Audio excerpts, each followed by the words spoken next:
Hello दोस्तों, स्वागत है आपका हमारे चैनल ग्रामर क्लासेस में। दोस्तों, रे ऑप्टिक्स की फिजिक्स की सीरीज़ में आज हम लोग अपने नेक्स्ट लेक्चर को डिस्कस करने जा रहे हैं। आज के लेक्चर में आप लोगों ने थंबनेल में पढ़ लिया होगा कि आज हम लोग डिस्कस करेंगे कि आभासी गहराई और वास्तविक गहराई के बीच में क्या रिलेशन होता है। तो सभी लोग जल्दी से अपनी कॉपी पेन निकाल लीजिए और बैठ जाइए और बिल्कुल फोकस के साथ आज की क्लास को पढ़ेंगे, क्योंकि आज की क्लास बहुत ज़्यादा इंपॉर्टेंट होने वाली है फॉर न्यूमेरिकल्स एंड थ्योरी की पॉइंट ऑफ व्यू से भी और न्यूमेरिकल के पॉइंट ऑफ व्यू से, दोनों के पॉइंट ऑफ व्यू से जो आपकी क्लास होने वाली है वो बहुत ज़्यादा इंपॉर्टेंट होने वाली है। ठीक है दोस्तों, तो सभी लोग रेडी हो जाइए बिल्कुल क्लास के लिए। तो लेट्स गेट स्टार्ट। दोस्तों, वास्तविक गहराई और आभासी गहराई से मैं आप लोगों को ये समझाना चाहता हूँ। अगर आप लोग को मैं थोड़ा सा रिमाइंड करवाऊँ तो आप लोगों ने अपने लाइफ में अभी तक एक प्रयोग देखा होगा, अनजाने में ही सही लेकिन देखा ज़रूर होगा, या फिर नहीं देखा है तो अब आप लोग देख सकते हैं जा कर के। आप लोग क्या करें कि जैसे मान लीजिए मैंने आपके सामने एक पात्र लेकर रखा है। ये क्या है? एक आपका पात्र है। पात्र कैसा भी हो सकता है, वो आपका एक गिलास हो, एक बाल्टी हो, कैसा भी पात्र हो, उसको कोई मतलब नहीं है। अगर हम लोग उस पात्र में पानी भर देते हैं, जल भर देते हैं, और पानी भरने के बाद अगर मान लीजिए हमने उस जिस पात्र में हमने पानी भरा है उस पात्र में अगर हम एक सिक्का डाल दें तो वो सिक्का दोस्तों क्या होगा, वो सिक्का जब हम इसमें डालेंगे पात्र में तो वो सिक्का बिल्कुल इसकी तली में आ जाएगा, यानी कि बिल्कुल इसके नीचे आ जाएगा जहाँ पर इसकी सतह होगी बाल्टी की या जो भी आपने पात्र लिया है।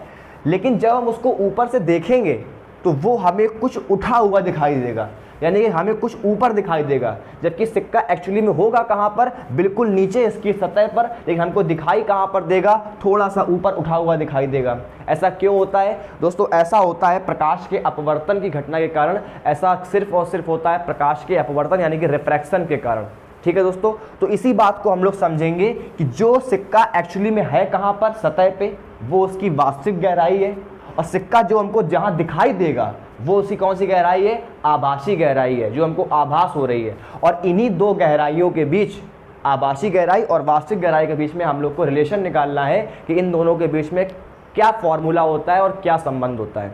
ठीक है दोस्तों, तो सभी लोग तैयार हो जाइए बिल्कुल से और फोकस के साथ बिल्कुल समझेंगे। बहुत ज़्यादा इंपॉर्टेंट क्लास है, ध्यान से मेरी बात को सुनते रहेंगे। मैंने अभी आपको बताया कि ये एक मैंने पात्र लिया और इस पात्र में मैंने क्या भर दिया? एक जल भर दिया। जल भरने के बाद अब मैंने ऊपर से एक सिक्का डाल दिया, मैंने पात्र में एक सिक्का फेंक दिया। मान लीजिए वो सिक्का इस तरह से यहां पर है। ये क्या हो गया हमारा सिक्का? ये एक कॉइन है। जब मैंने इस सिक्के को पात्र के अंदर फेंक दिया तो ये सिक्का क्या होगा? पात्र के तली में आ जाएगा, बिल्कुल नीचे इसके आकर के यहां पर बैठ जाएगा। इसके बाद क्या होगा कि जब मान लीजिए कोई मनुष्य इसको ऊपर से देखेगा, हम अगर इसको ऊपर झांक के देखेंगे तो ये हमको कुछ उठा हुआ दिखाई देगा।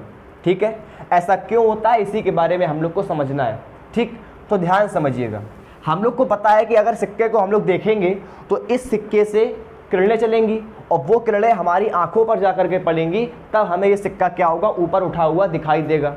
और हम आप लोग को बता चुके हैं किसी भी वस्तु से, चाहे वस्तु कहीं पर भी रखी हो, किसी भी वस्तु का प्रतिबिंब बनने के लिए, किसी वस्तु को हमारा जो वस्तु को दिखने के लिए कम से कम 2 किरणों का निकलना आवश्यक होता है।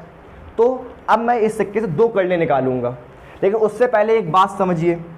ये इस पात्र में जहाँ तक जल भरा है, ये जल की क्या है? सतह है, मतलब यहाँ तक क्या भरा हुआ है? जल भरा हुआ है। तो इसके नीचे का माध्यम कौन सा होगा? इसके नीचे का जो माध्यम है वो कैसा माध्यम है? जल। वो कैसा माध्यम है? जल है।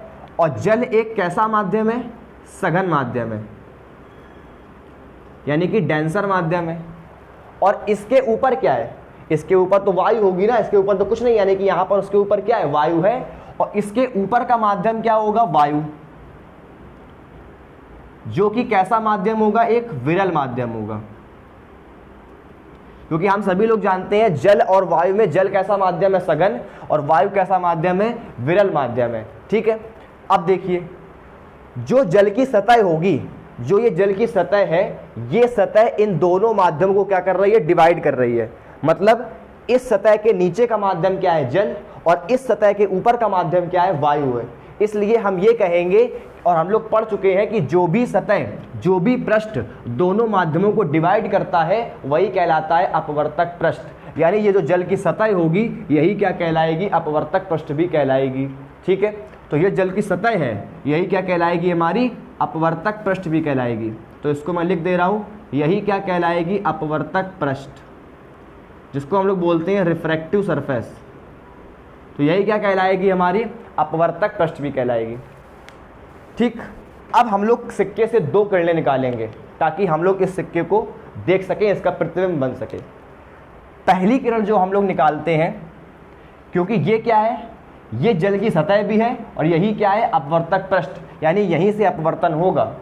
तो हम लोग पहली किरण निकालते हैं इस सिक्के से, जो कि बिल्कुल सीधे निकालेंगे। पहली किरण इससे निकालेंगे जो कि बिल्कुल सीधे निकलेगी, इस तरह से बिल्कुल सीधे किरण निकलेगी। ये किरण यहाँ से चली, ये किरण सघन माध्यम से विरल माध्यम में जा रही है और सीधे जा रही है, क्योंकि देखिए जल कैसा माध्यम है, सघन, वायु कैसा माध्यम है, विरल। ये किरण कहाँ जा रही है, सघन माध्यम से विरल माध्यम में।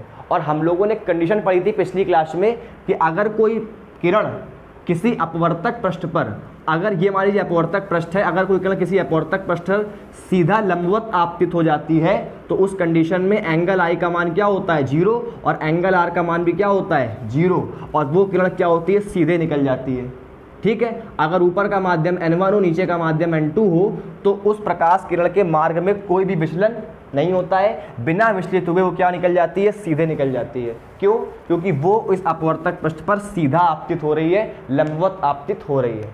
वही सेम कंडीशन यहाँ भी लग रही है। ठीक,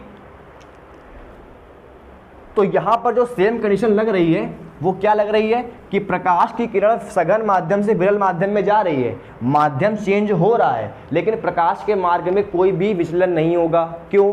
क्योंकि प्रकाश किरण जो है वो अपवर्तक पृष्ठ पर कैसा आपतित हो रही है, सीधा, यानी कि लंबवत आपतित हो रही है। ठीक है, तो इस कंडीशन में एंगल आई का मान 0, तो आर का मान भी क्या होगा, 0 होगा। अब देखिए, जो दूसरी प्रकाश की किरण है, जो सेकंड रे है, वो कहाँ से निकलेगी, वो दोस्तों निकलेगी कुछ इस तरह से। उसको मैं निकालूंगा थोड़ा तिरछा। अगर मैं इस किरण को इस तरह से निकालता हूँ, यहाँ पर मान लीजिए दूसरी किरण इस तरह से निकल रही है,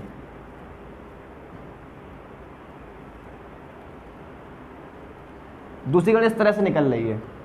जब दूसरी किरण इस तरह से यहाँ पर निकलेगी तो उस कंडीशन में क्या होगा, क्योंकि अब ये किरण कैसी जा रही है, तिरछी, और हम लोग पढ़ चुके हैं कि जब कोई प्रकाश की किरण सघन माध्यम से कहाँ पर आएगी, विरल माध्यम में, तो वो अविलंब से क्या हो जाएगी, दूर हट जाएगी।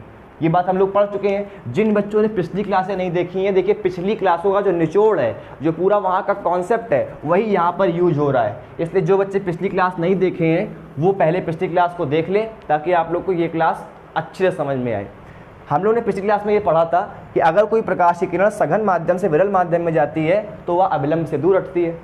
हम लोग को क्या होगा, जब ये प्रकाश किरण अपवर्तक पृष्ठ पर पहुंचेगी तो यहाँ पर क्या होगा, इसका अपवर्तन, और अपवर्तन होने के लिए हमें इसका अभिलंब खींचना पड़ेगा। तो हमने इसका एक ये खींच लिया अभिलंब। अगर मान लीजिए मैं इसका अभिलंब यहाँ पर खींच लूँ तो इसका हमने खींच लिया ये अभिलंब। जब मैंने ये अभिलंब खींचा तो अभिलंब खींचने पर क्या होगा कि ये प्रकाश किरण क्या होगी, अपवर्तित होगी, सघन से विरल में जा रही है। इसका वास्तविक मार्ग तो ये है, लेकिन क्योंकि ये सघन से विरल में जा रही है इसलिए क्या होगी, अभिलंब से दूर हटेगी। तो किरण वास्तविक मार्ग में ना जा करके अभिलंब से दूर हट जाएगी, इस तरह से। ठीक, अभिलंब से क्या हट जाएगी, दूर हट जाएगी। और यहां पर जो व्यक्ति खड़ा होगा, यहां पर जो व्यक्ति इस पात्र में झांक रहा होगा, इसकी जो आंख होगी इस तरह से, जब ये किरण इसकी आंख में जाकर के पड़ेगी, ये इस मनुष्य की मान लीजिए आंख है, तो आंख में जब जाकर के पड़ेगी तो उस कंडीशन में क्या होगा, सिक्का इसको दिखाई देगा। और ये सिक्का कैसा दिखाई देगा, ऊपर उठा हुआ। ऊपर उठा हुआ क्यों दिखाई देगा, ध्यान समझिए। पहली किरण ये जा रही है, ये अपने मार्ग में सीधे निकल जाएगी। क्यों? क्योंकि ये सीधा आपतित हो रही है। दूसरी किरण इस तरह तिरछी गई तो ये सघन माध्यम से विरल माध्यम में जा रही थी, इसलिए अविलंब से दूर हट गई। अब देखिए, ये किरण जा रही है सीधा इस तरह से और ये किरण जा रही है इस तरह से। क्या ये दोनों किरणें कहीं पर जाकर के मिलेंगी? नहीं मिलेंगी। क्यों? क्योंकि ये किरण जा रही है सीधे इस तरह से और ये किरण जा रही है उस तरफ, तो ये दोनों किरणें ऐसी जा रही हैं, ये दो किरणें कभी भी जाकर के आपस में नहीं मिलेंगी, इसलिए हमको इनको मिलाना पड़ेगा। और हम क्या करेंगे कि इस वाली किरण को, जो किरण इस तरह तिरछी अपवर्तित अभिलंब से दूर हट गई थी, इसको हम पीछे मिला देंगे। और जैसे ही हम इस किरण को पीछे मिलाएंगे तो ये यहाँ पर कहीं पर जाके क्या होगी, काटेगी इस वाली किरण को। और ये वाली किरण जब यहाँ पर जाकर के काटेगी तो हमको सिक्का यहीं पर दिखाई देगा, यानी कि ये हमको क्या दिखाई देगा, सिक्का। जो सिक्का वास्तविकता में नीचे है वो हमको दिखाई कहाँ दे रहा है, यहाँ पे। क्यों दिखाई दे रहा है? क्योंकि प्रकाश का अपवर्तन हो रहा है। बात समझ में आ रही है? बस यही कारण है कि सिक्का जो होता है वो पानी की बिल्कुल सतह की तली में होता है। जिस पात्र में सिक्का डालते हो उस पात्र के बिल्कुल तल में सिक्का रखा होता है, नीचे बिल्कुल रखा होता है, लेकिन हमको दिखता कहाँ पर है, वो थोड़ा सा ऊपर दिखाई देता है। बात क्लियर है? अब मेरी बात समझना, जो ये वास्तविक गहराई और जो ये आभासी गहराई है, सिक्का वास्तविकता में रखा कहाँ है, नीचे। तो पानी की सतह से सिक्का वास्तविकता में रखा कहाँ है, नीचे। तो पानी की सतह से जो इसकी वास्तविक गहराई होगी, जिसको हम लोग बोलेंगे डीआर।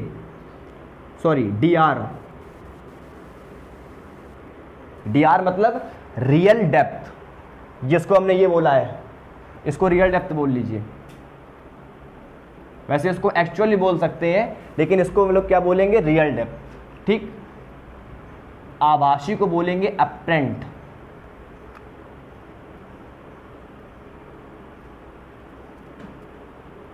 अपरेंट डेप्थ मतलब आभासी गहराई और वास्तविक गहराई मतलब रियल डेप्थ या एक्चुअल डेप्थ। तो इसको हम लोग क्या बोलेंगे, डीआर। क्यों? क्योंकि ये क्या है, इसकी वास्तविक गहराई है। बात समझ में आ गई? और सिक्का हमको दिखाई कहाँ दे रहा है, यहाँ पे। तो पानी की सतह से जो जहाँ पर सिक्का दिखाई दे रहा है वो वाली गहराई क्या होगी, डीए, यानी कि जिसको हम लोग क्या बोलेंगे, अपरेंट डेप्थ। बात क्लियर है? तो जो ये सिक्का वास्तविकता में जहाँ पर है वो क्या है, डीआर, यानी कि रियल डेप्थ, ये इसकी वास्तविक गहराई है। और ये जो आभासी गहराई है, वो सिक्का हमको जहाँ पर दिखाई दे रहा है वो क्या कहलाएगी, उसकी आभासी गहराई। और एक बात आप लोग ध्यान रखना कि ये दोनों गहराइयाँ कहाँ से ली जाएंगी, ना तो यहाँ से ली जाएंगी ना यहाँ से ली जाएंगी। ये दोनों ही गहराइयाँ जल की सतह से ली जाती हैं। बात समझ में आ रही है? जब दोनों गहराइयाँ हम लोग मापेंगे तो कहाँ से मापेंगे, जल की सतह से। ठीक है, इस बात को आप लोग लिख भी लेना कि दोनों गहराइयाँ जल की सतह से ही मापी जाएंगी। बात समझ में आ गई? अब चलिए, अब थोड़ा आगे बढ़ते हैं। यहाँ पर क्या बन गया, एक प्रतिबिंब बन गया। ठीक, ये सिक्का हमको दिखाई दे रहा है। अब मेरी बात सुनिएगा, ये आपतित किरण थी और ये कौन सी किरण है, अपवर्तित किरण। आपतित किरण और अभिलंब के बीच में ये वाला एंगल कितना बनेगा, ये वाला एंगल आई होगा। ठीक, और ये कौन सी किरण है, अपवर्तित किरण। अपवर्तित किरण और अभिलंब के बीच में कौन सा एंगल बनेगा, आर। बात समझ में आ गई? आपतित किरण और अभिलंब के बीच में एंगल कौन सा बनेगा, आई, और अपवर्तित किरण और अभिलंब के बीच एंगल कौन सा बनेगा, आर। अब देखिए, जो ये वाला एंगल आई है, ये देखिए, अगर मैं इस पॉइंट को मान लीजिए एक पॉइंट मान लेता हूं ओ, ठीक है, यहां पर ये इस पॉइंट को मैं क्या मान लेता हूं, एम। ठीक, और ये वाला पॉइंट मैं क्या मान लेता हूं, जहां सिक्का दिखाई दे रहा है, एन। मैंने इस तरह से मान लिया। और ये वाला पॉइंट भी आप कुछ मान लीजिए, इसको आप मान लीजिए क्या, ओ एम एन, इसको आप पी मान लीजिए। मैंने इस पॉइंट को क्या मान लिया, पी पॉइंट मान लिया। अब क्या होगा, अब ध्यान से देखिए, एक आपको जेड बनता हुआ दिखाई दे रहा है इस तरह से। अगर इस तरह से कोई जेड बनता है, ये देखिए, ओ एम, फिर एम पी, और फिर ये आपको जेड बनता हुआ दिखाई दे रहा है। ये मैंने अभिलंब खींचा था तो ये आपको जेड बनता हुआ दिखाई दे रहा है। तो इस जेड में क्या होगा, ये वाला एंगल आई है, तो ये वाला एंगल अपने आप क्या होगा, आई। ये वाला एंगल और ये वाला एंगल आपस में क्या होते हैं, बराबर होते हैं। एकांतर कोण है, अल्टरनेटिव एंगल है, इसलिए ये दोनों आपस में क्या होंगे, बराबर। इसलिए अगर ये वाला एंगल आई है तो फिर ये वाला एंगल भी क्या होगा, आई होगा। बात क्लियर है? अब ध्यान से देखिए, अगर ये वाला एंगल आई है तो अब देखिए, ये दोनों किरणें कहाँ जा रही हैं, ये दोनों किरणें एक दूसरे के पैरेलल हैं। और अगर दो किरणें एक दूसरे के पैरेलल होती हैं और अगर कोई रेखा इस तरह से इनको काटती है तो ये वाला एंगल जो होगा, वो किसके बराबर होगा, वो इस वाले एंगल के क्या होगा, बराबर होगा। ये एंगल इस एंगल के क्या होगा, बराबर होगा। और अगर मैं उल्टा कहूं तो ये वाला एंगल जो होगा वो इस वाले एंगल के क्या होगा, बराबर होगा। तो यहां पर देखिए ये आई हो गया, ये आर हो गया। अब देखिए ये वाली रेखा इस तरह से काट रही है, तो अगर ये वाला एंगल आर होगा तो उस कंडीशन में ये वाला एंगल भी कितना होगा, फिर आर होगा। बताइए सभी लोग को बात क्लियर हो रही है। ये वाला जो दो रेखाएं हैं, ये रेखा इसको सीधा इस तरह से काटेगी, अगर ये इसको काट रही है तो ये वाला एंगल आर होगा, तो ये वाला एंगल भी कितना होगा, फिर आर ही एंगल होगा। सबको बात समझ में आ गई। तो ये दोनों एंगल कितने होंगे, आर एंगल होंगे। अब देखिए, अब आप लोग को ट्रायंगल देखना है। ट्रायंगल कौन सा देखना है, सभी लोग ध्यान से देखिए चित्र में, और ट्रायंगल देखिए त्रिभुज MOP, ये बड़ा वाला ट्रायंगल देखिए, त्रिभुज MOP। अगर हम लोग ध्यान से ट्रायंगल MOP में देखें तो ये वाला एंगल कितना होगा, 90। ये तो समकोण त्रिभुज है, इसलिए ये वाला एंगल कितना होगा, 90 डिग्री। तो ये कैसा त्रिभुज है, एक समकोण त्रिभुज है, यानी कि राइट एंगल ट्रायंगल है। समकोण त्रिभुज है तो हम लोग इसमें क्या लगा देंगे, साइन आई। साइन आई का मान क्या हो जाएगा,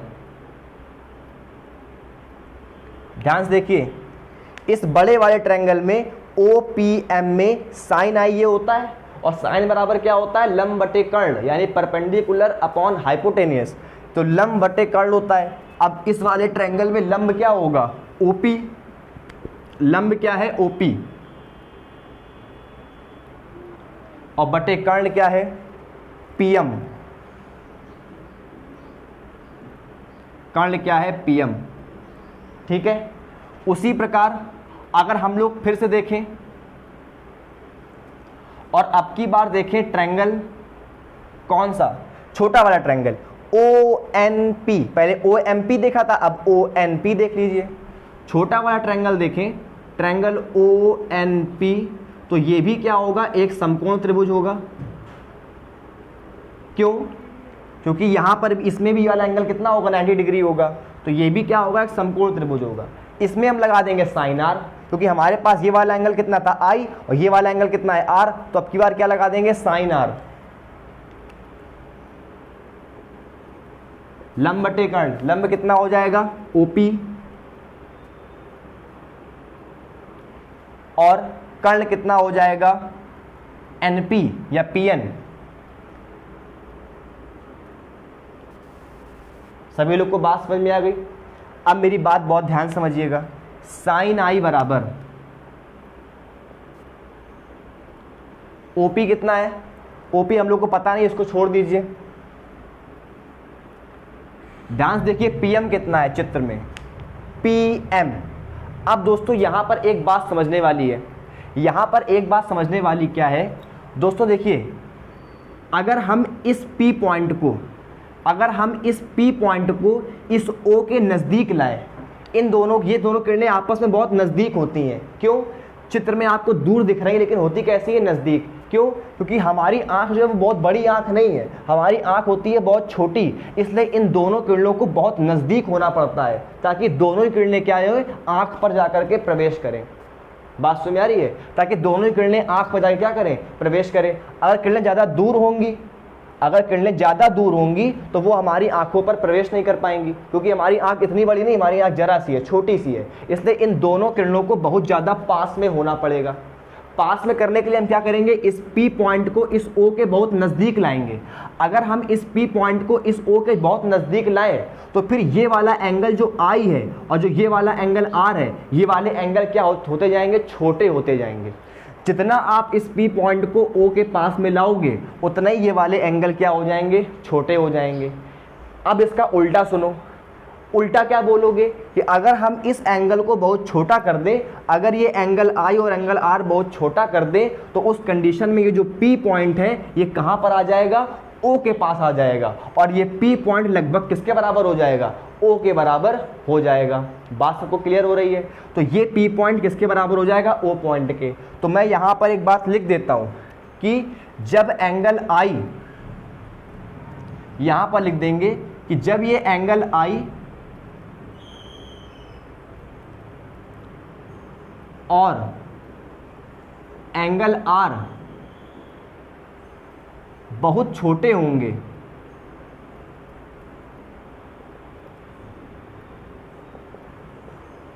जब एंगल I और एंगल R बहुत छोटे होंगे तो उस कंडीशन में जो O पॉइंट होगा वो लगभग किसके बराबर हो जाएगा, P के बराबर हो जाएगा। यानी O जो होगा वो लगभग किसके बराबर आ जाएगा, P के, यानी P जो आ जाएगा वो O के स्थान पर आ जाएगा।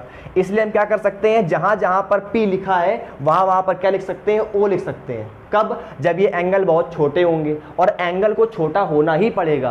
क्यों, क्योंकि अगर ये एंगल छोटे नहीं होंगे, जितना एंगल ये बड़ा हो जाएगा ये किरणें उतनी दूर चली जाएंगी, और किरणें जितनी दूर जाएंगी, हमारी आँख तो बहुत छोटी सी है, इसलिए ये दोनों किरणें ज़्यादा दूर जाएंगी तो वो हमारी आंखों पर प्रवेश नहीं कर पाएंगी। बात समझ आ रही है। तो हमारी आंखों पर प्रवेश करने के लिए, क्योंकि हमारी आंखों का जो एरिया है वो बहुत कम है, इसलिए इन दोनों किरणों को बहुत नज़दीक होना पड़ेगा, और जितना ये पास आएंगी उतना ही ये वाला एंगल क्या होगा, छोटा होगा। कौन वाला, एंगल I और एंगल R, ये दोनों क्या होंगे, छोटे होंगे। बात समझ आ रही है। और अगर ये एंगल छोटे होंगे तो ये P पॉइंट इसके पास आता चला जाएगा, और जब ये एंगल बहुत छोटे हो जाएंगे तो उस कंडीशन में P पॉइंट जो है वो उठ करके यहाँ नहीं बल्कि O के बिल्कुल पास आ जाएगा। इसलिए हम यहाँ पर O को क्या लिख देंगे, लगभग P के बराबर लिख देंगे। इसलिए जहाँ जहाँ भी P लिखा था वहाँ वहाँ हम O लिख सकते थे। इसलिए हम अब देखिए यहाँ पर लिखा हुआ है PM, तो ये जो PM होगा वो लगभग किसके बराबर हो जाएगा भाई, P यहाँ पर आ जाएगा। P किसके बराबर है, लगभग O के। तो हम PM को किसके बराबर लिख सकते हैं, OM के। भाई P के स्थान पर O कर दिया क्योंकि P लगभग O के बराबर था, इसलिए PM किसके बराबर होगा, OM के। यहाँ पर देखिए ये जो NP है वो लगभग किसके बराबर होगा, P के स्थान पर O कर दो तो NP किसके बराबर होगा, NP किसके बराबर होगा, NO के।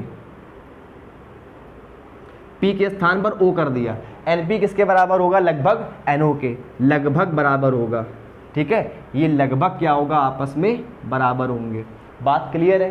तो अब देखिए साइन I बराबर क्या हो जाएगा, OP, और PM के स्थान पर क्या लिख देंगे, OM, और OM का मान कितना है, OM क्या है, OM आभासी गहराई है। वो कितनी है, DA। हमने कितनी मानी है आभासी गहराई, DA। इक्वेशन नंबर फर्स्ट पड़ गई। अब देखिए साइन R OP, इसको ऐसे लिखा रहे इन दो। NP किसके बराबर है, NO के, और NO दूरी क्या है, NO दूरी क्या है, NO दूरी क्या है, DA। तो ये क्या हो जाएगा, DA। इक्वेशन नंबर सेकंड पड़ गई। ठीक, एक गलती यहाँ पर क्या हो गई, ये PM किसके बराबर है, OM के, OM, और OM दूरी क्या है, O से M तक की दूरी क्या है, O से M तक की दूरी क्या है, DR है। इसलिए यहाँ पर DA नहीं, क्या होगा, DR, यानी कि रियल डेप्थ। तो ये क्या हो गया, OP अपॉन DR। तो ये आपका आ गया रियल डेप्थ, और ये क्या हो गई, एपरेंट डेप्थ। अब हम सभी लोग जानते हैं कि स्नेल का नियम क्या होता है, sine I upon sine R। किसका नियम लगा रहे हैं हम लोग, स्नेल का नियम।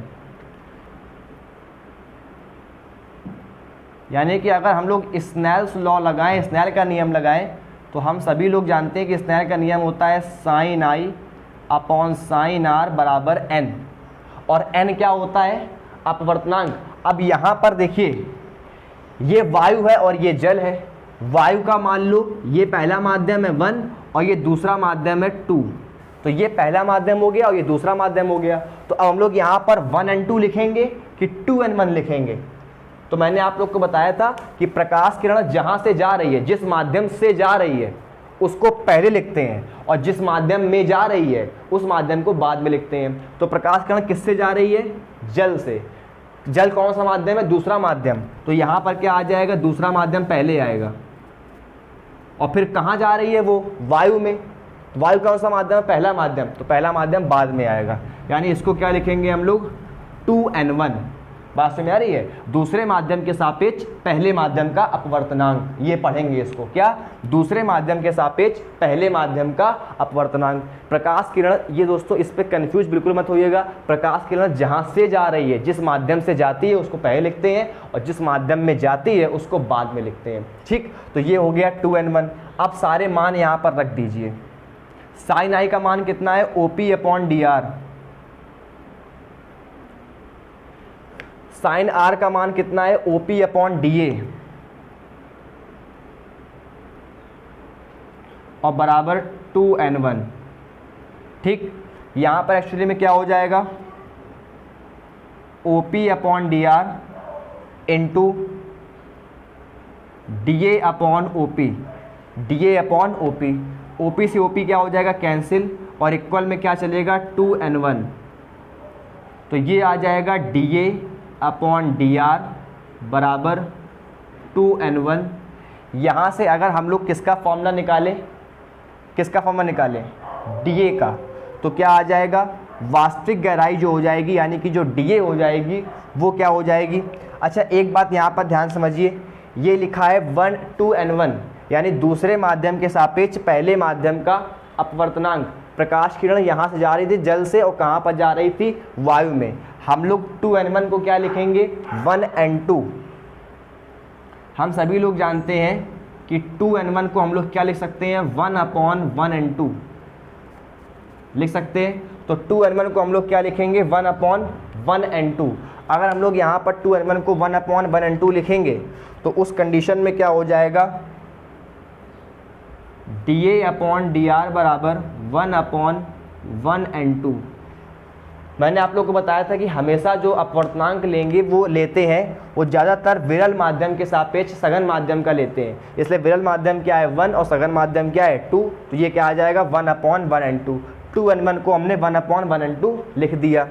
अब देखिए ये फॉर्मूला आ गया DA/dr बराबर 1/1n2, यानी कि यहाँ से फॉर्मूला आ जाएगा कि DA बराबर होता है dr/1n2, या इसी को हम लोग लिख सकते हैं, अगर थोड़ा सिंपल भाषा में लिखें तो DA बराबर dr/n। बात समझ में आ रही है? DA क्या है, आभासी गहराई। तो इसका फॉर्मूला क्या बन जाएगा, इसका फॉर्मूला ये बनेगा कि जो हमारी आभासी गहराई होती है, जो हमारी आभासी गहराई होती है वो बराबर होती है किसके, dr क्या है, वास्तविक गहराई। तो dr क्या है, वास्तविक गहराई, और बटे अपॉन में n। n क्या होगा, अपवर्तनांक। तो फॉर्मूला निकल के आया आभासी गहराई बराबर वास्तविक गहराई बटे n। n क्या होगा, अपवर्तनांक। किसका अपवर्तनांक होगा, वायु का कि जल का। तो एक बात ध्यान रखना कि जो अपवर्तनांक होगा n, ये बात मैं ऊपर लिख रहा हूं, ये जो n अपवर्तनांक होगा ये हमेशा होगा, ये हमेशा उस माध्यम का होगा जिस माध्यम में हमारी वस्तु रखी है। वस्तु यानी कि सिक्का, हमने वस्तु क्या ली है, हमने वस्तु क्या ली है, सिक्का। तो जिस माध्यम में वस्तु रखी है उसी माध्यम का क्या लेंगे, हमेशा अपवर्तनांक लेंगे। यानी ये जो अपवर्तनांक होगा ये जिस माध्यम में वस्तु रखी है उसी माध्यम का होगा। सभी लोग को बात क्लियर हो रही है? तो जिस माध्यम में हमारी वस्तु रखी होगी, वस्तु हमने क्या ली है, सिक्का, ये अपवर्तनांक भी उसी माध्यम का होगा। अभी फिलहाल हमारी वस्तु कहाँ रखी है, जल में, इसलिए ये अपवर्तनांक किसका होगा, जल का। बात समझ में आ गई है? ठीक, तो ये दोस्तों आप लोग की आभासी गहराई और वास्तविक गहराई में रिलेशन होता है। मैं जल्दी जल्दी आप लोग को एक छोटा सा रिवीजन करा देता हूँ कि मैंने आप लोग क्या बताया है। दोस्तों हम लोग ये देखते हैं कि जो हम लोग किसी पात्र में जो जल से भरा होगा उसमें हम लोग कोई सिक्का डालते हैं, कोई कॉइन डालते हैं, तो वो कॉइन आ जाता है सबसे नीचे, लेकिन ऊपर से देखने पर वो हम लोग को कुछ उठा हुआ दिखाई देता है। ऐसा क्यों होता है? प्रकाश, इस सिक्के से दो किरणें मैंने निकाली, एक किरण जो कि सीधे आपतित हो रही है तो वो बिना अपवर्तित हुए, बिना विचलन हुए सीधे निकल जाएगी। दूसरी किरण जो कि तिरछी जा रही थी वो वाली किरण इस वाली सतह से अपवर्तन के पश्चात, क्योंकि इस सतह के ऊपर क्या है, वायु, उसके नीचे क्या है, जल, तो अपवर्तन के पश्चात वो अभिलंब से दूर हट जाएगी। क्यों? क्योंकि वो सघन से विरल में जा रही है। तो जब ये किरण पीछे इनको बढ़ाएंगे, ये दोनों किरणें इस तरह से जाएंगी तो आगे कहीं मिलेंगी नहीं। तो जब इनको पीछे बढ़ाएंगे तो ये जहाँ पर एक दूसरे को काटेंगी वहीं पर इसका क्या बन जाएगा? प्रतिबिंब। क्लियर है? तो सिक्का की वास्तविक गहराई कहाँ है? ये नीचे, यानी कि O से M तक की गहराई क्या है? वास्तविक गहराई है। और O से N तक की गहराई क्या है? ये आभासी गहराई है। एक बात आप लोग ध्यान रखना कि ये दोनों ही गहराइयाँ, अगर हमें इन गहराइयों को मापना हो, दोनों गहराइयाँ कहाँ से मापी जाएंगी? इसकी सतह से मापी जाएंगी, OM और ON। बात समझ में आ गई? तो फिर मैंने क्या किया, देखिए ये वाली, ये आपतित किरण है, ये अभिलंब है, तो ये वाला एंगल I, ये अपवर्तित किरण है, ये अभिलंब है, तो ये वाला एंगल R। अब देखिए ये आपका बनना था एक Z मतलब एकांतर कोण। अगर ये I एंगल है तो फिर ये भी एंगल क्या होगा? I होगा। उसी प्रकार यहाँ पर देखिए ये दो किरणें समांतर थी, और समांतर किरणों में क्या होता है कि अगर ये रेखा इस तरह से काट रही है तो ये वाला एंगल इस वाले एंगल के क्या होता है? बराबर होता है। ठीक, करस्पॉन्डिंग एंगल। तो ये वाला एंगल और ये वाला एंगल दूसरे क्या होंगे? बराबर। तो ये R, तो ये भी क्या हो गया? फिर एंगल R हो गया। ठीक, तो ये दोनों एंगल क्या हो गए? एंगल R हो गए। ठीक है दोस्तों, तो ये दोनों एंगल क्या हो गए? Angle R। ये एंगल R और ये भी क्या हो गया? एंगल R हो गया। इसके बाद हमने कुछ नहीं किया, एक ट्रायंगल ये OMP बड़ा वाला ट्रायंगल, इसमें लगा दिया साइन I लंब बटे कर्ण, और फिर छोटा वाला ट्रायंगल ONP, इसमें क्या लगा दिया? साइन R लंब बटे कर्ण। फिर दोस्तों एक बात आप लोग यहाँ पर ये ध्यान रखेंगे कि ये दोनों रेखाएं जो किरणें जा रही हैं, ये दोनों एक दूसरे के बहुत पास में होंगी। क्यों? जितना ज़्यादा ये दूर होंगी, हमारी आँख जो है वो उसका क्षेत्रफल क्या है? बहुत छोटा है, और ये किरणें ज़्यादा दूर नहीं जाएंगी। अगर ज़्यादा दूर जाएंगी तो हमारी आँख तो बड़ी है नहीं, इसलिए दोनों किरणें आँख पर प्रवेश नहीं कर पाएंगी। इसलिए इन दोनों को बहुत पास होना पड़ेगा, और जब ये किरणें पास हो जाएंगी, जब ये P पॉइंट O के बहुत पास में आएगा, तो फिर ये दोनों एंगल क्या हो जाएंगे? बहुत छोटे हो जाएंगे। मैंने यहाँ पर यही बात लिखी है कि जब एंगल I और एंगल R बहुत छोटे होंगे तो उस कंडीशन में ये जो P पॉइंट है ये लगभग किसके बराबर आ जाएगा? O के। इसलिए P जो होगा वो लगभग किसके बराबर हो जाएगा? O के। तो मैंने क्या किया है कि इस वाले जो यहाँ पर PM लिखा था, P किसके बराबर है? O के, इसलिए हमने PM को लिख दिया OM। वही प्रकार यहाँ पर भी है, NP लिखा था, P किसके बराबर है? O के, तो NP क्या लिख दिया? NO। फिर हमने सारे मान यहाँ पर रख दिए। PM की जगह क्या रख दिया? OM। OM का मान कितना है? DR। OM का मान कितना है? DR, जो कि वास्तविक गहराई है। और यहाँ पर NP जगह क्या हो गया? NO, और NO का मान कितना है? DA, जो कि यहाँ पर आ गया DA। फिर दोनों का स्नेल का नियम लगा दिया, सॉल्व कर लिया, और आपके सामने ये आंसर आ गया कि जो वास्तविक आभासी गहराई होगी वो बराबर होगी वास्तविक गहराई और बटे अपवर्तनांक। और अपवर्तनांक किसका होगा? जिस माध्यम में वस्तु रखी है अपवर्तनांक उसी माध्यम का होगा। वस्तु कहाँ रखी है? जल में, तो अपवर्तनांक भी किस माध्यम का होगा? जल का ही होगा। ठीक है, तो आप सभी लोग ये फॉर्मूले को माइंड में रखेंगे कि आभासी गहराई बराबर वास्तविक गहराई बटे अपवर्तनांक, यानी कि n। और ऊपर ये लिखा हुआ है n जो अपवर्तनांक है वो जिस वस्तु सिक्का जिस माध्यम में रखा है उसी माध्यम का अपवर्तनांक लेना पड़ेगा। ठीक है, तो सभी लोग जल्दी से स्क्रीनशॉट ले लीजिए, इसको नोट कर लीजिए। फिर मैं आपको एक बात और बताता हूँ, जल्दी से नोट कर लीजिए सभी लोग। ठीक है, तो सबने स्क्रीनशॉट ले लिया होगा, अब मैं आगे बढ़ रहा हूँ। तो दोस्तों अब हम लोग इसके आगे का डिस्कशन चालू करेंगे। तो दोस्तों एक बहुत इंपॉर्टेंट बात जिसको आप लोग को समझना होगा, ध्यान समझने का प्रयास करेंगे। मैंने अभी आप लोग को एक फॉर्मूला बताया, ये फॉर्मूला लिखा हुआ है कि आभासी गहराई बराबर होगा वास्तविक गहराई बटे अपवर्तनांक। आभासी गहराई क्या होती है? DA, जो कि ये वास्तविक आभासी गहराई है, और वास्तविक गहराई क्या होती है? DR, और ये अपॉन में क्या होगा? N। दोस्तों एक बात ध्यान रखना कि अभी यहाँ पर एक फॉर्मूला लिखा था कि मैंने ये बोला था कि प्रकाश किरण, जो फॉर्मूला अभी आया था वो आया था DA बराबर DR अपॉन 1N2। ठीक है, ये वाला फॉर्मूला आपका निकल के आया था। ठीक, अब देखिए ये 1N2 है, यहाँ से फॉर्मूला क्या निकल के आएगा? 1N2 को ऊपर भेज दीजिए, DA को अपॉन में ले आइए, तो फॉर्मूला निकल के आएगा DR अपॉन DA बराबर 1N2। और 1N2 को हम लोग क्या लिखेंगे? N2 upon N1। ये मैंने आप लोग को बताया था कि अगर हमारे सामने कभी 1N2 लिखा है तो उसको हम लोग क्या लिख सकते हैं? N2 upon N1। बात क्लियर है? अब जरा ध्यान से देखिए, N1 किसका अपवर्तनांक है? N1 किसका अपवर्तनांक है? पहला माध्यम कौन सा है? वायु है। तो इसका अपवर्तनांक क्या है N1, और दूसरा माध्यम क्या है, जल है, इसलिए इसका अपवर्तनांक क्या है N2। अब इन दोनों में किसका अपवर्तनांक ज़्यादा है, इन दोनों में अपवर्तनांक किसका ज़्यादा है, N2 का अपवर्तनांक ज़्यादा है और N1 का अपवर्तनांक क्या है, कम है, क्योंकि N1 विरल माध्यम है, N2 सघन माध्यम है। तो इस कंडीशन में जो N2 का मान होगा वो ज़्यादा है किससे, N1 से। N2 का मान किससे ज़्यादा है, N1 से ज़्यादा है। इसलिए अगर N2 का मान N1 से ज़्यादा है, अगर N2 का मान N1 से ज़्यादा है तो उस कंडीशन में इक्वल के इस तरफ देखिए, अगर इधर का अंश बड़ा है और हर छोटा है, मतलब N2 बड़ा है N1 छोटा है, तो उस कंडीशन में इधर का भी अंश क्या होगा, बड़ा होगा और हर क्या होगा, छोटा होगा। यानी इस कंडीशन में dr का मान किससे बड़ा होगा, dA से बड़ा होगा। dr का मान किससे बड़ा होगा, dA से बड़ा होगा। यानी कहने का मतलब ये हुआ कि जब हमारी वस्तु सघन माध्यम में रखी होगी और हम देख कहाँ से रहे होंगे, विरल माध्यम से, तो उस कंडीशन में वास्तविक गहराई ज़्यादा होगी और आभासी गहराई क्या होगी, कम होगी। मैं इसको सीधा लिख देता हूँ कि आभासी गहराई जो होगी, dr क्या होती है, वास्तविक गहराई। तो उस कंडीशन में जो हमारी वास्तविक गहराई होगी वो बड़ी होगी, ग्रेटर होगी किससे, आभासी गहराई से। सभी लोग को बात समझ में आ गई और हमको साफ साफ दिख भी रहा है। ये कंडीशन कब है, जब वस्तु कहां पर हो, सघन माध्यम में, और प्रेक्षक किसको बोलते हैं, जो देख रहा होता है। अगर हम सिक्के को देख रहे हैं तो हम क्या है, प्रेक्षक, और प्रेक्षक किस माध्यम में हो, विरल माध्यम में।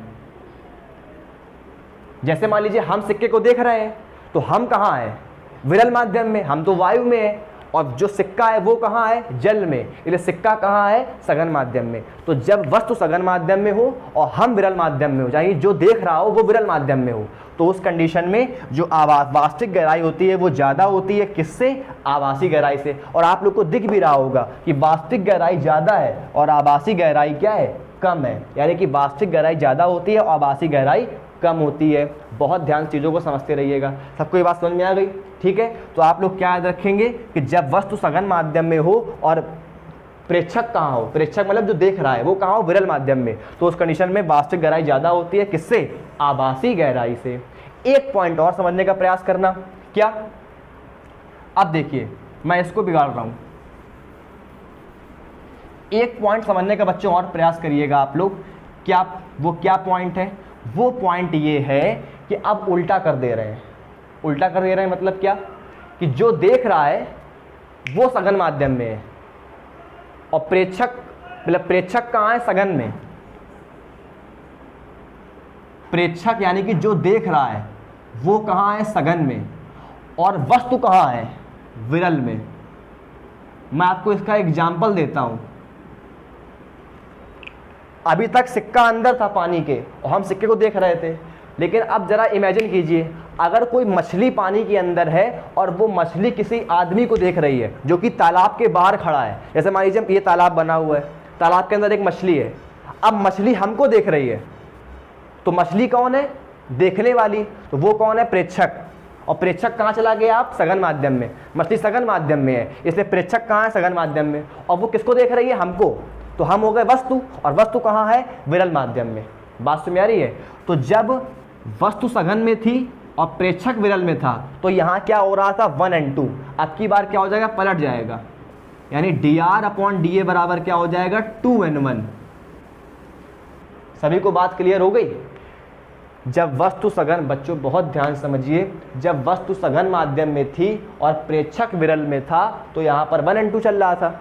अब की बार मैंने उल्टा कर दिया, अब की बार मछली किसी इंसान को देख रही है जो कि बाहर खड़ा है, तो अब की बार प्रेक्षक सघन में है, यहाँ प्रेक्षक कहाँ था, विरल में, और यहाँ प्रेक्षक कहाँ है, सघन में, और वस्तु कहाँ है, विरल में। तो अब की बार 1 and 2 नहीं, अब की बार क्या हो जाएगा, पलट जाएगा, क्या हो जाएगा, 2n1। और 2n1 को हम लोग क्या लिखेंगे, n1/n2, n1/n2। ठीक, अब की बार जरा ध्यान से देखना, अब की बार n1/n2 है, और अगर n1/n2 है तो N1 कहाँ था, वायु का माध्यम, और N2 कहाँ है, जल का माध्यम। तो अब की बार फिर से N2 किससे बड़ा है, N1 से। N2 किससे बड़ा है, N1 से, क्योंकि N1 वायु है और N2 किसका माध्यम है, जल का। तो N2 ज़्यादा होगा, N1 कम होगा। और अगर अब की बार N2 ज़्यादा है तो अब की बार क्या होगा, अब की बार हर बड़ा है, यानी N2 बड़ा है किससे, N1 से। तो अब की बार हर बड़ा है तो फिर इधर का भी हर क्या होगा, बड़ा होगा। यानी अब की बार dA का मान क्या होगा, बड़ा होगा किससे, dr से। dA का मान बड़ा होगा किससे, dr से, क्योंकि N2 का मान बड़ा है N1 से, इसलिए dA का मान किससे बड़ा होगा, dr से। यानी कि इस कंडीशन में क्या होगा, इस कंडीशन में जो हमारी आभासी गहराई होगी, जो हमारी आभासी गहराई होगी वो ज़्यादा होगी किससे, वास्तविक गहराई से।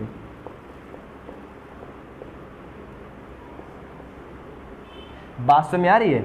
अभी तक वास्तविक गहराई किससे ज़्यादा थी, आभासी गहराई से। अब अभी तक वास्तविक ज़्यादा थी, अब कौन ज़्यादा है, आभासी ज़्यादा है। ठीक, तो दोस्तों मोटी मोटी बात ये समझिए कि अगर कोई वस्तु सघन माध्यम में होगी और हम विरल माध्यम में होंगे तो उस कंडीशन में वास्तविक गहराई ज़्यादा होगी किससे, आभासी गहराई से। लेकिन अगर कभी उल्टा करना पड़ जाए, अगर मान लो वस्तु कहाँ पर हो, विरल में, और जो देख रहा हो वो कहाँ हो, सघन में, तो फिर क्या होगा, आभासी गहराई ज़्यादा होगी किससे, वास्तविक गहराई से। तो ये दोनों बातें आप लोग लिख लेंगे कि अगर वस्तु सघन माध्यम में हो और प्रेक्षक विरल माध्यम में हो, प्रेक्षक किसको बोलते हैं, जो देख रहा है, तो क्या होगा, वास्तविक गहराई ज़्यादा होगी किससे, आभासी गहराई से। यानी dr का मान dA से क्या होगा, ज़्यादा होगा। लेकिन अगर प्रेक्षक हो सघन माध्यम में और वस्तु रखी हो विरल माध्यम में, तो उस कंडीशन में आभासी गहराई ज़्यादा होगी किससे, वास्तविक गहराई से। ठीक है, तो सभी लोग को मेरे ख्याल से ये बात समझ में आ गई होगी कि आज हम लोगों ने आभासी गहराई और वास्तविक गहराई को अच्छे से समझ लिया है। अगर किसी बच्चे को कोई बात समझ में ना आई हो तो वो लेक्चर को दोबारा रिवीजन कर ले और फिर से एक बार रिवाइंड करके उसको देख ले, ताकि हर पॉइंट क्लियर हो जाए। मैंने आप लोगों को समझाने का पूर्णतः प्रयास किया है, फिर भी अगर कोई कमी रह गई हो, अगर आप कोई बात समझ में ना आई हो, तो आप लोग लेक्चर को एक बार फिर से देख लेंगे, तो आप लोग को हो सकता है वो वाला पॉइंट पूरा अच्छे से क्लियर हो जाए। फिर भी कोई दिक्कत है तो आप लोग मुझे कमेंट कर सकते हैं, मैं पूरा कमेंट का रिप्लाई जरूर करूँगा। ठीक है, सभी लोग को गुड इवनिंग, सभी लोग हंसते रहिए, मुस्कुराते रहिए और खूब मन लगा के पढ़ाई करते रहिए और अपना ख्याल रखिए। ठीक है, थैंक यू।